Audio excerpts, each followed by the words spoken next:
नमस्कार दोस्तों, स्वागत है आपका हमारे channel target for IAS and MPPSC with के। आज है 8 सितंबर 2022 और हम लोग डिस्कस करने वाले हैं आज का मध्य प्रदेश का करंट अफेयर। आप देख सकते हैं दोस्तों, ग्रेफाइट विनिर्माण इकाई कहाँ लगाई जाएगी। इसका प्रयोग आप सभी को मालूम है विभिन्न क्षेत्रों में होता है, जैसे कि आपका ये पेंसिल निर्माण। इसी के साथ ही साथ में अब जो हमारे ईवी व्हीकल्स आ रहे हैं उसमें भी इसका प्रयोग होता है काफ़ी बड़ी मात्रा में। तो यह एक काफ़ी बड़ा निवेश है, लगभग 2000 करोड़ रुपए का यह निवेश है, मध्य प्रदेश में होगा। और यह जो 2000 करोड़ का निवेश होगा दोस्तों, यह 2 चरणों में होगा। तो पहले चरण का निवेश प्रस्तावित है और इससे संबंधित जो कंपनी है, उनके जो प्रमुख हैं, उन्होंने मुख्यमंत्री शिवराज सिंह चौहान से भेंट की और बताया गया कि यह कहां पर स्थापित की जाएगी। इसको देखेंगे आज के करंट अफेयर में, काफ़ी कुछ इंपॉर्टेंट होने वाला है। आपका अनुसूचित जनजाति की जो योजनाएं हैं, कुछ नई योजनाएं हैं जिन्हें मंत्रिपरिषद ने अनुमति दी है, तो इनको हम डीपली तरीके से देखेंगे। तो चलिए शुरू करते हैं हमारा आज का करंट अफेयर। पहला क्वेश्चन है, ग्रेफाइट निर्माण विनिर्माण इकाई कहां लगाई जाएगी। आपका ऑप्शन नंबर 1 है मंडीदीप में, सागर में, रतलाम में या फिर गुना में। इसका राइट आंसर दोस्तों मंडीदीप। मंडीदीप एक काफी बड़ा आपका बिजनेस एरिया है, औद्योगिक क्षेत्र है और यहां पर बड़ी मात्रा में विभिन्न प्रकार की फैक्ट्रियां लगी हुई हैं। मुख्यमंत्री श्री चौहान ने श्री झुंझुनवाला ने बताया कि प्रदेश में 2000 करोड़ रुपए का पूंजी निवेश 2 चरण में किया जाना प्रस्तावित है। प्रथम चरण में कंपनी द्वारा ग्रेफाइट विनिर्माण के लिए औद्योगिक क्षेत्र मंडीदीप स्थित इकाई परिसर में 1200 करोड़ रुपए के पूंजी निवेश के से किए जा रहे हैं और इसके बाद में इसका आगे जो है वह विस्तारीकरण भी किया जाएगा और यह इकाई ग्रेफाइट उत्पादन में दोस्तों क्षेत्र में विश्व में सबसे वृहद कंपनी होगी। तो आप समझ सकते हैं मध्य प्रदेश के लिए कितनी सौभाग्य और गर्व की बात है कि विश्व की सबसे बड़ी जो ग्रेफाइट निर्माण कंपनी होगी दोस्तों, वह हमारे मध्य प्रदेश के मंडीदीप औद्योगिक क्षेत्र में स्थापित होने वाली है, जिससे बड़ी संख्या में दोस्तों लोगों को रोजगार की प्राप्ति भी होगी। तो this is the most important types of question. तो आगे बढ़ते हैं। अब यहां से मैं आपको बताना चाहूंगा कुछ योजनाएं हैं जो मंत्रिपरिषद द्वारा अभी हाल ही में अनुसूचित जनजाति के युवाओं के लिए संचालित की हैं। तो यहां पर सबसे पहले मैं बताऊंगा आपको वह योजनाएं कौन कौन सी हैं। इसके बाद में मैं उन सभी योजनाओं को थोड़ा डीपली आपको बताऊंगा, क्योंकि दोस्तों यह इस तरीके की योजनाएं हैं, यह काफी अधिक इंपॉर्टेंट हो जाती हैं। जैसा कि आप सभी को मालूम है, जिस तरीके से एक लाडली लक्ष्मी योजना हमारे मध्य प्रदेश में संचालित थी, इसके साथ ही साथ में मुख्यमंत्री जो आपके तीर्थ यात्रा योजना है वह संचालित थी। तो इस तरीके की योजनाओं को हमें डीपली तरीके से देखना चाहिए और स्पेशली जब अनुसूचित जातियों के लिए योजना संचालित की जा रही हैं तो इन्हें हम और भी डीपली देखेंगे। तो चलिए देखते हैं। आपका ऑप्शन नंबर 1 है भगवान बिरसा मुंडा स्वरोजगार योजना, टाट्या मामा आर्थिक कल्याण योजना, मुख्यमंत्री अनुसूचित जनजाति विशेष परियोजना या फिर उपरोक्त सभी। तो इसका राइट आंसर तो आप सभी को मालूम ही हो गया होगा, उपरोक्त सभी। जी हाँ दोस्तों, यह तीनों की तीनों योजनाएं अभी हाल ही में मंत्रिपरिषद ने इंट्रोड्यूस की हैं और दीज ऑल जो प्रोग्राम्स हैं आपके फुली डेडिकेटेड फॉर हमारे ट्राइब्स के लिए हैं, अनुसूचित जनजाति के लिए, युवाओं के लिए हैं। आप सभी को मालूम है जहां एक और स्वरोजगार की मांग बढ़ रही है, उसी लिए इसी कारण से इस तरीके की योजनाएं प्रस्तावित की गई हैं। तो चलिए देखते हैं डीपली तरीके से क्या यह योजना है, क्या इनके प्रावधान है। सबसे पहले देखते हैं, मुख्यमंत्री शिवराज सिंह चौहान की अध्यक्षता में आज मंत्रालय में हुई बैठक में मंत्रिपरिषद ने अनुसूचित जाति वर्ग के युवाओं को स्वरोजगार और अधिक अवसर प्रदान करने के लिए 3 योजनाओं की स्वीकृति प्रदान कर दी है। इनमें भगवान बिरसा मुंडा स्वरोजगार योजना, तात्या मामा आर्थिक कल्याण योजना, इसके साथ ही साथ मुख्यमंत्री अनुसूचित जाति विशेष परियोजना वित्त पोषित योजनाएं शामिल हैं। तो चलिए इन एक एक करके इन तीनों योजनाओं को हम डीपली तरीके से देखते हैं। सबसे पहले है आपके सामने भगवान बिरसा मुंडा स्वरोजगार योजना।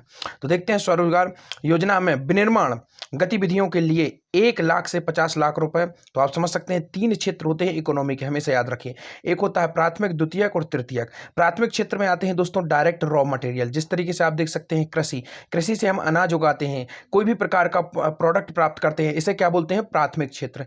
सेकंड क्षेत्र होता है विनिर्माण। विनिर्माण अर्थात उस जो भी हमने प्रकृति से जो चीज प्राप्त की है, चाहे वह खनिज हो, चाहे वह फसल हो, कोई भी चीज हो, उसको जब हम फैक्ट्री में विभिन्न प्रकार की मशीनों के प्रयोग करके उसका विनिर्माण करते हैं, उसकी मैन्युफैक्चरिंग करते हैं, यह आता है सेकंड पार्ट और यही सबसे अधिक क्या दिलाता है, रोजगार भी दिलाता है। और थर्ड क्षेत्र आता है हमारा सेवा क्षेत्र। तो तीनों क्षेत्रों का इसमें प्रावधान किया गया है। सबसे पहले देखते हैं, कोई भी अगर इस योजना से जुड़ना चाहता है वह विनिर्माण गतिविधियों के लिए 1 लाख से 50 लाख रुपए तक लोन दिया जाएगा उसको दोस्तों, तथा सेवा क्षेत्र जो कि तृतीयक क्षेत्र है, इसकी व्यवसायिक गतिविधियों के लिए दोस्तों 1 लाख से 25 लाख रुपए तक की परियोजना स्वीकृति की जाएगी। योजना का लाभ लेने वाले परिवार की वार्षिक आय 12 लाख रुपए से अधिक नहीं होना चाहिए, यह क्राइटेरिया है। योजना में हितग्राहियों को बैंक द्वारा वितरित एवं शेष ऋण पर 5% ब्याज दर से ब्याज अनुदान तथा बैंक ऋण गारंटी शुल्क प्रचलित दर पर अधिकतम 7 वर्ष तक मेमोरेटियम अवधि सहित निगम द्वारा वहन किया जाएगा। आवश्यकता अनुसार इच्छुक अभ्यर्थियों को प्रशिक्षण भी दिया जाएगा। तो आप समझ सकते हैं कितनी अधिक इंपॉर्टेंट यह योजना है। अब देखते हैं नेक्स्ट योजना को।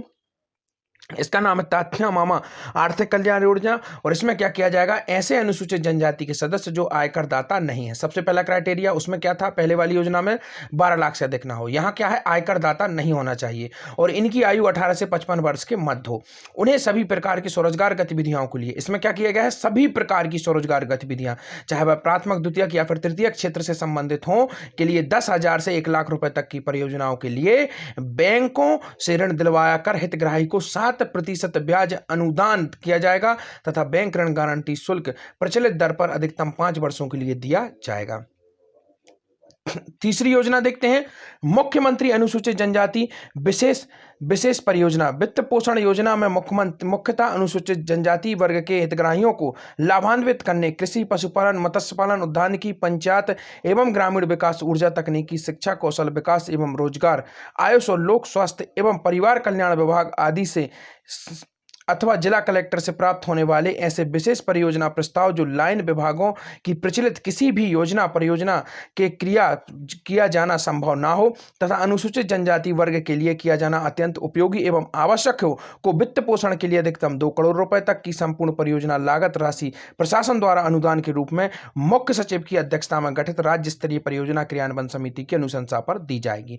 तो यह आप समझ सकते हैं। इसका सीधा सीधा अगर मैं आपको समझाने की कोशिश करूं कि मुख्यमंत्री अनुसूचित जो जनजाति विशेष परियोजना है, इसके अंतर्गत वित्त पोषण योजना, जो भी विभिन्न प्रकार की जितनी भी योजनाएं, चाहे वह पशुपालन हो, मत्स्य हो, उद्यानिकी हो, पंचायत ग्रामीण हो, ऊर्जा कौशल हो, रोजगार हो, आयुष हो, लोक स्वास्थ्य परिवार कल्याण विभाग, इन सभी के अंतर्गत कलेक्टर के माध्यम से प्राप्त होने वाले प्रस्ताव हैं, जिनको क्या होगा, एक मुख्य सचिव की अध्यक्षता होगी, समिति गठित की गई है। इसके बारे में मैंने आपको बताया भी था जब यह समिति गठित की गई थी। इसका नाम क्या है, क्रियान्वयन समिति। इसकी अनुशंसा पर 2 करोड़ रुपए तक की संपूर्ण परियोजना लागत राशि शासन द्वारा उपलब्ध कराई जाएगी।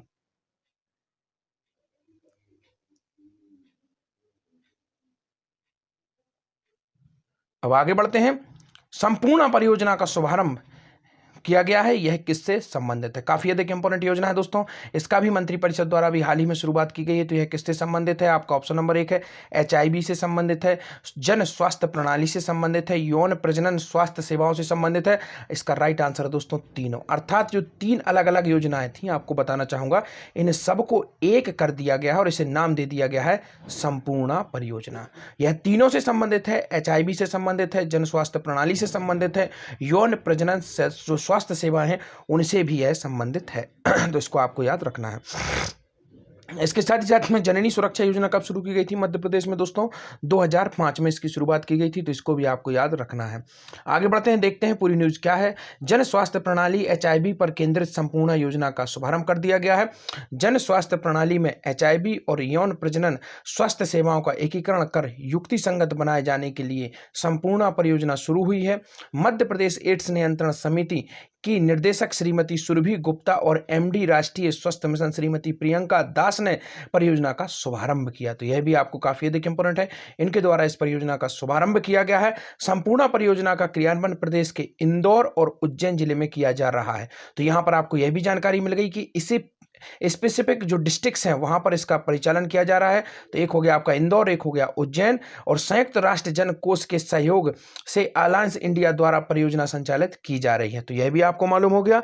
इसके साथ ही साथ में उप संचालक स्वास्थ्य डॉक्टर अर्चना मिश्रा ने बताया कि संपूर्ण परियोजना का मुख्य उद्देश्य राज्य में जन स्वास्थ्य प्रणाली और समुदाय स्तर पर HIV एवं यौन प्रजनन स्वास्थ्य के एकीकरण के मजबूत करना है। तो यह स्पेशली डेडिकेटेड है स्वास्थ्य सेवाओं से, उसके साथ ही साथ में आपकी संस्थागत जो स्वास्थ्य सेवा है उनसे। तो यह अत्यंत इंपॉर्टेंट है। तीनों योजनाएं मैं आपको दोबारा से यहां पर बता देना चाहूंगा।